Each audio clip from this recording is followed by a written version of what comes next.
Welcome to the IVM Podcast Network. TFG Football is an IVM production, and you can also check out their other awesome shows like the On Course Podcast, a show where they help you to tackle various questions related to abroad studies, like which university to choose or how to navigate the application process. You're listening to TFG Football. Hey everyone, it's a new week and it's a new sound to you because Siju is not in office and it's me in the studio alone, and I'm joined by Chiranjit on call. Hey Chiranjit, what do we have looking forward to over the weekend? Yeah, it's been a bit of a quiet weekend, hasn't it? Just a couple of signings. Actually, there has been more action on ILeague rather than ISL. And we've had a really good result for the Indian under-17, isn't it? They just got a draw against Chile last night. Yes.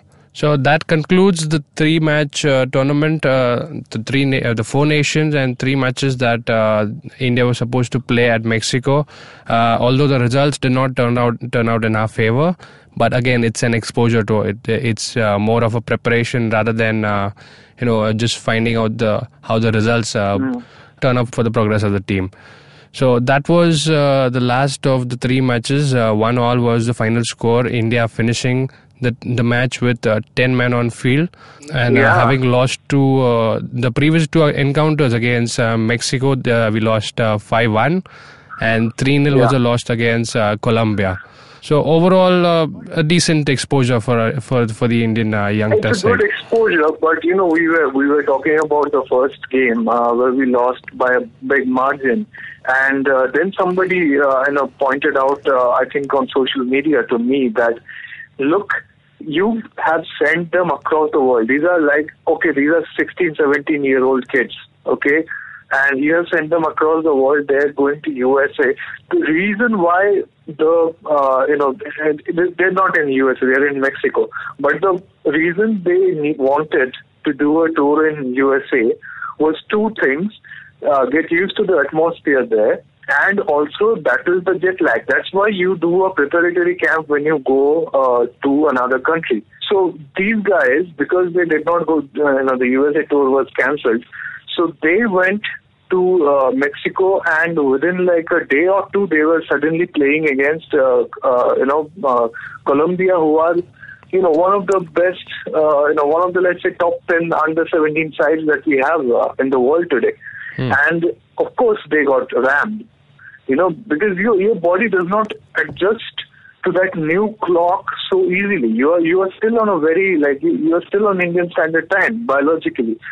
So, and notice how, after that result, I'm pretty sure getting exposed to that level of competition made the coach adjust the gameplay a little bit. Then they played the next game. That did not go as bad as the first one. And now they are coming in with 2 games behind, in their pocket. They are understanding the atmosphere. They are understanding the Latin American style that they are playing against.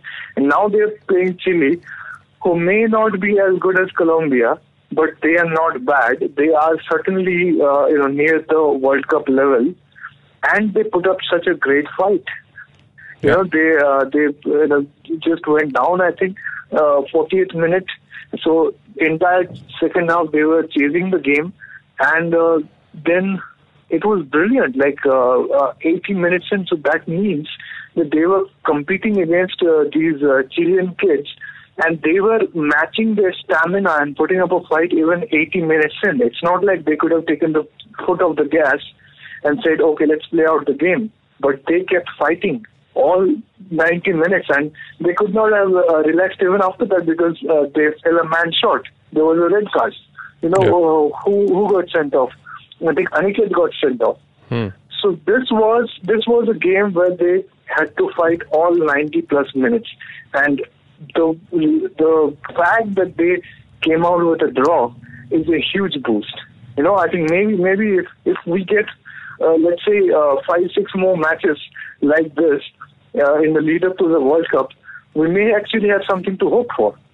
That's a valid justification for even going down against the bigger teams, because you have to look at the bigger picture, that is the exposure, not really the results that count over here.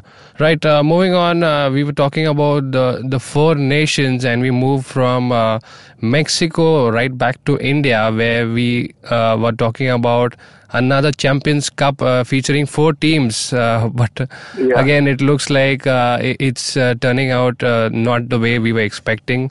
It's finally coming down to three countries that will be participating, that is including India. So Malaysia and Afghanistan were the countries that in AIFF approached to participate in the Champions Cup to be held in this month. But that's not going according to plan. So what the latest news says is it will be featuring two of the lesser known nations, that is Mauritius, who are ranked at 153, and the North American island nation of St. Kitts and Nevis, they are ranked 124. So these three countries will be featuring in the newly formed nations of the Champions Cup, rather than the original four that we were talking about earlier. So Chiranjit, what went wrong over here? Well, obviously they should not have done it in August, and they should not have done it in the middle of August. We were talking about how the scheduling it in the second half of August actually clashes with Bengaluru FC's AFC Cup match. So what this does is, this reduces the number of games. So I think this will allow for the players, the Bengaluru FC players who get called to the national camp, they can come play a game and then go back and play the other game that they have to play against April 25th Sports Club. So that logistical issue is solved, and which is why it's a let's just say what AIFF could have done. They could have just gotten another pointless nation to make it a 4-nation tournament, okay, and still called it Champions Cup, although it would be completely meaningless. But they chose not to do it. They just kept it at that. These are lower-ranked teams. Both are island nations. It's not like they're going to put up, the biggest hell of fights. And I don't think it goes with the brand of Champions Cup that they had in mind. Like, I think they, by Champions Cup, they thought they would bring in some really good, prominent teams who would put up a strong fight against India, and they would be ladders that India would climb, towards becoming, a higher ranked nation, and just to get your ranking up, we're now in the 90s. If we want to get in the 70s, these are the kind of tournaments you really need to do. You need to win a few games in quick succession so that you get enough ranking points, and you have to win them against some good opponents. Yeah. So that was the idea. The idea was awesome about Champions Cup, but the scheduling went wrong from AIFF. Obviously, because in August you have leagues running everywhere. Nobody wants to send a national team for 2-3 weeks to another country where FIFA points are involved. It's a bad decision, and you will only get these countries, St. Kitts and Nevis and Mauritius. So I don't know if they will call it Champions Cup in the end, or they will just call it something else. But this is a warm-up exercise. It's a glorified, warm-up tourney for India to play before they face Macau. So it's just going to be a good run around, and maybe, as we saw Stephen Constantine go full experimental and give debuts to some 16, 17-year-old kids in the SAF Championship, even in the friendlies that followed, the Nepal friendly, and all these other matches.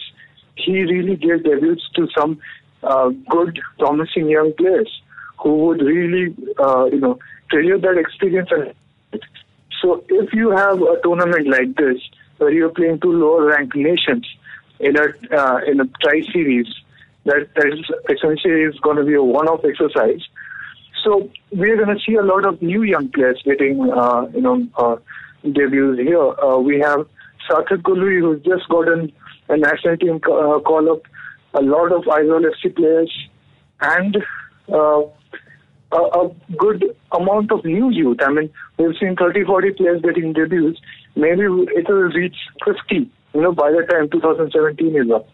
So that way, it's still going to help India.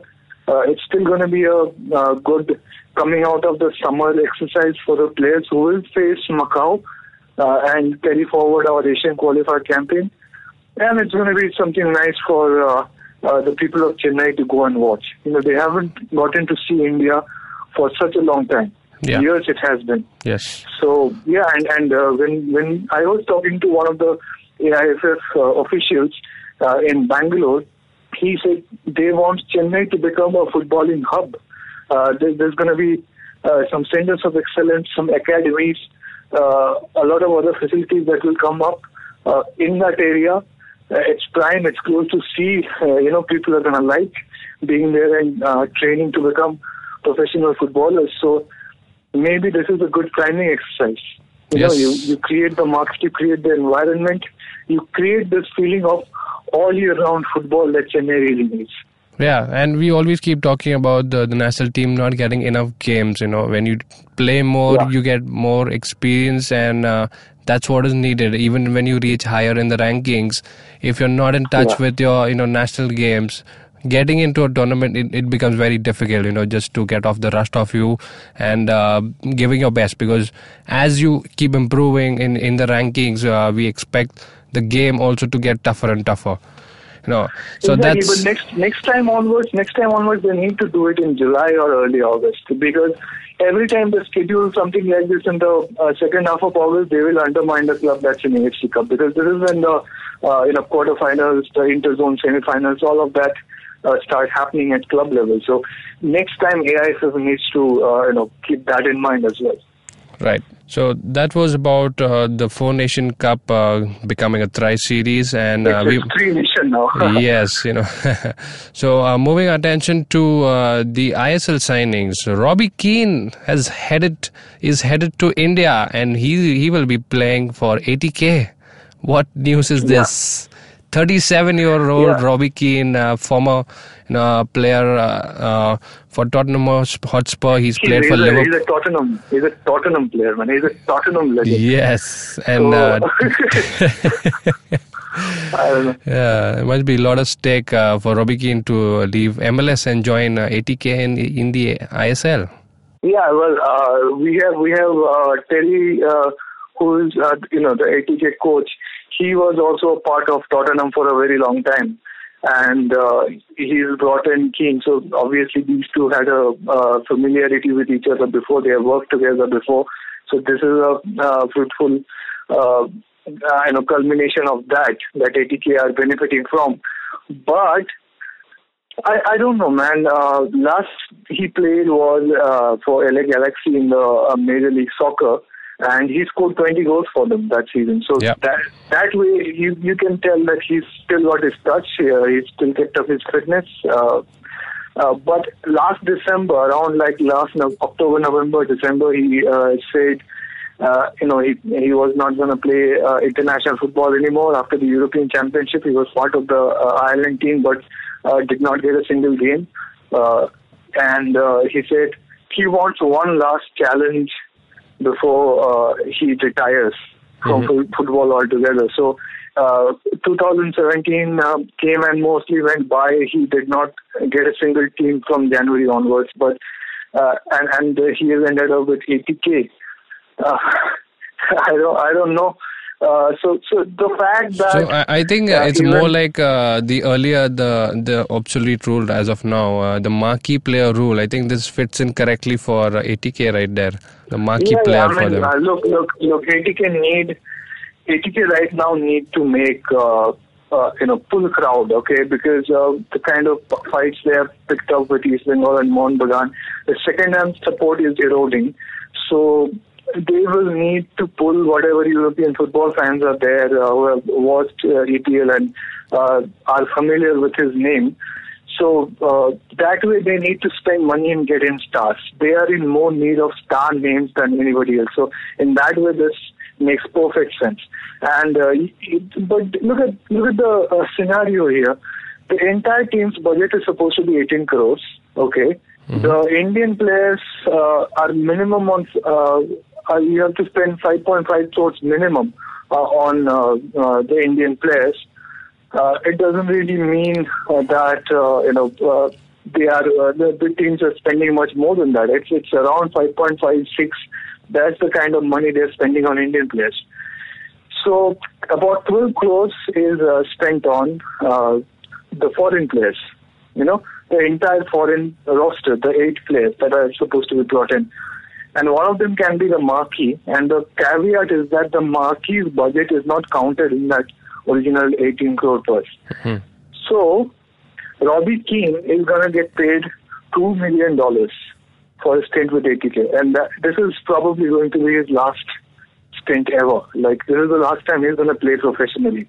So we can already, just assume that this is actually a post-retirement fight because, post-retirement stint because, he didn't really get any club in January.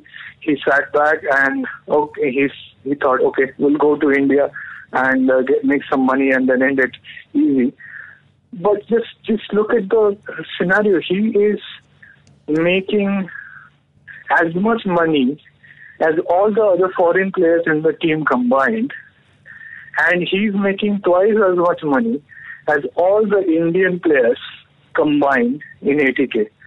So this is what happens when you have a marquee player rule thing. It creates this VIP culture in the dressing room. He has been made the king. Yeah. Right? Okay, he's exceptional. When you get the way marquee tag says, he's exceptional. He's above everybody else. And you have the situation where he's being paid more than everybody else combined. So this is what kind of dressing room are you creating? Is this a football team or a celebrity assortment, celebrity posse? I never have had any comfort with the marquee rule. In football, it does not work. We've seen major marquees like Robert Perez, Alejandro Del Piero, and all of them with huge success in the past came to India, could not click, okay, and got paid shitloads of money. And then the ISL teams complain that they are facing major losses. but they keep doing this. So it's not like Robbie Keane is a bad signing, but just the amount, just the air of celebrity or just this blatant eye grab. I'm not sure if the word eye grab is right, but this is a publicity stunt. This is made for publicity, and yeah, they're going to get the publicity, but is he going to be able to deliver in February, March, when the air gets too humid and the Indian heat kicks in? Somebody who has played in Europe most of his life, has never faced the Indian weather, has never faced the Indian summer, is at the fag end of his career, is literally doing this one last time, and his mind is already there in his retired life. So, well, we'll see how that goes. Yeah. So that was ATK's signing, and there was another signing by Mumbai City FC. This is another Spaniard. He goes by the name Rafa Jorda, and he's 33 years old. He's played for clubs in China, Romania, and Italy. So he has scored over around 33 goals in about 140 appearances. Now that's really not a big number for a striker. Yeah. But again, his experience in various clubs, he might not score the most of goals. He might just be someone who assists and probably lay off or maybe off the ball movements. So how is he as a signing, Chiranjit, for Mumbai City? He's a Sunil Chhetri replacement. Okay, and Sunil Chhetri would probably have been better and less expensive than him. But hey, you're gonna get somebody who's got a good amount of ball control, who's got a intelligent, strategy-based mind, who can see things happening before it actually happens, and contribute to that, building up of the gameplay as well as try to score some goals. Good, maybe he fires, maybe he doesn't, but it's a gamble. It's a gamble with most foreigners who come to India for the first time. It's a gamble with Robbie Keane as well. But Mumbai City are taking it, what are you going to say? They're going to try and make it work. Same with ATK. But notice, Kevin, how we are suddenly back at the normalcy. We were talking about a lot of foreigners who are coming in who are in the 20s. 29, 28, 27, that was the age. And, a lot of it was coming from very dynamos. And we were suddenly like, wow, ISL is finally taking in players who have a future, Yeah. So that suddenly we're back at the 30 plus, usual ISL. I think the average age player. is going to be 30 plus in the end, easily. Yeah, it's 30, 33. It's okay, man. I mean, this is what they want to do. This is what they're gonna do. I don't really see this guy being, a blockbuster signing, but maybe he will contribute in some crucial games in a meaningful way. That hope is always there. All right. And that was, we've been talking about foreign signings, nations abroad, and we come back to our own ILeague. ILeague is still far away, but before that is CFL. And Mohun Bagan is finally making some noise. There are some signings that Mohun Bagan have done in a very short duration, and it seems that last-minute arrangements are being made at the camp. And what all is Mohun Bagan up to, Chiranjeev? Well, it seems like Mohun Bagan are making some noise here, but because finally, we had a annual members meeting where issues related to the club was discussed, and a lot of things are seemingly coming to a head, like the president Tutu Bose, who had submitted his resignation and it was not accepted. He said, I am no longer acting as president, and he refused to take the dais and sit in the dais with other officials. He sat among the crowds with other members of the club, right? So he's sending a message to everybody that the old people who with the old values who have been running the club need to step down and let the young generation who have a modern footballing outlook to take over. Okay, and the big news that was coming in were structural changes. Like Mohun Bagan has apparently secured 2 sponsors, and they will be announced a few weeks down the line. And we saw ramifications of that in the transfer market. They let go of Denson Devnas, who is a midfielder, and apparently, I really love Denson Devnas. It's a personal thing, really. I remember some of the goals he scored in the 2012-13 season. Spectacular. But that was like 4-5 years ago, man. He last couple of years has not been that good. He was playing for Sporting Club de Goa when I talked to him. But, you can see that he's not the guy he was before. So they decided to let him go. The official reason was, look, he does not fit with the way we want to play or whatever it is. So look at the kind of signing they made. Now, Denson Devdas, remember, he is 30 plus easily, right? Mm-hmm. And so they went and replaced him with Surchandra Singh and this other young player, Souvik Das. Okay, Surchandra Singh is 23 years old, he's from Manipur. Souvik Das from Kolkata is 21 years old. Mm-hmm. Okay, and these are both young, prospective, upcoming midfielders who want to make a mark, who are hungry, who have that zeal to prove themselves. So they will be playing in CFL and ILeague. And they have suddenly made the biggest news that came out was they signed Diogo Ferreira. Okay, this Australian central midfielder is 27 years old. And he has played for Melbourne Victory and Perth Glory in the A-League. And he's even played in the AFC Champions League. So he fits with the kind of players you want. Okay, and at the same time, this guy has an Indian mother. Like his father is, I think, British, and he was born in Australia, and his mother was Indian. So there is this guy is a person of Indian origin, and he's an accomplished player. So he's coming in. He'll be one of the players in the Asian quota, and This is not just a good signing for Mohun Bagan. I mean, if he clears the medical and plays, he's here already. He's undertaking the medicals today or tomorrow. So, if this is actually a symptom, okay? We have had so much discourse with Bath coming in and meeting Constantine, and then we are hearing about some foreign players who are interested in giving up their foreign passports and try to get Indian citizenship just to play the sport. Because in India football, actually like ISL, if you play in ISL, you make more money than some of the lower divisions in Europe. So it's actually becoming an attractive field for persons of Indian origin who are playing football elsewhere. So maybe, I don't know, we'll have to speak to Diogo about this. Maybe he has similar kind of ambitions. If he comes and stays here for a couple of years and plays for Mohun Bagan or later plays in the ISL or some other team, he becomes eligible for a citizenship a couple of years down the line. And he's 27, so he's still got let's say 5-6 years of football left in him.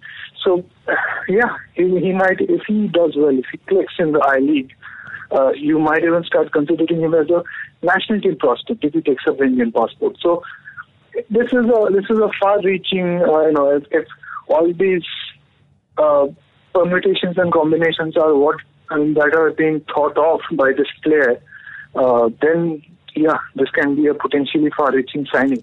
But we'll just have to see how it does in the Indian climate, in the Indian game. First he'll have to play in CFL, then he'll have a chance to prove himself in ILeague. So we'll see. Yes, and that concludes all topics that we needed to cover today. You can also log on to thefangarage.com, where you'll find all these articles that we talked about available for your reading. And do follow the TFG Football for Twitter handle for all the stories on Indian football. And you can listen to our podcast on the IVN podcast app and also other podcasting apps like SoundCloud, etc. On YouTube, do like, share, comment, and let us know what you think about our show and if there are any topics that you would want us to talk about. Till then, we will catch you tomorrow as we are a daily show. Till then, take care.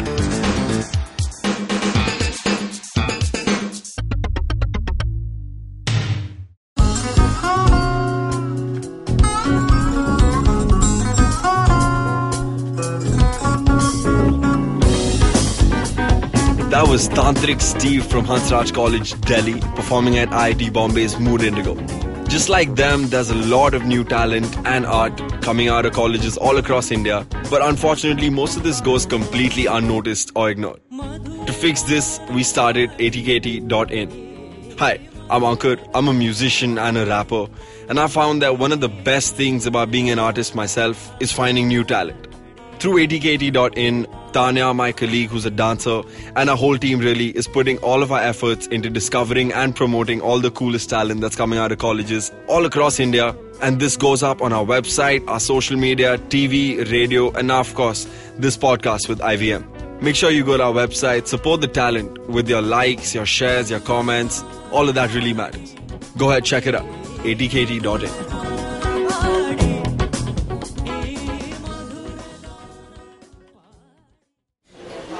Excuse me भैया, excuse me. बोलिए madam. Menu में क्या है? Menu में scene unseen है, podcast है, on course है, Cyrus है, made in India, rediscovery project, empowering series, sex wax है, IVM लाइक्स है, सिंप्लीफाइड है, कीपिंग इट क्वियर है, थिंग्स एंड डेस्टिनेशंस है, माय नेबर सकरबर्ग है और द फैन गराज है. आपको क्या चाहिए?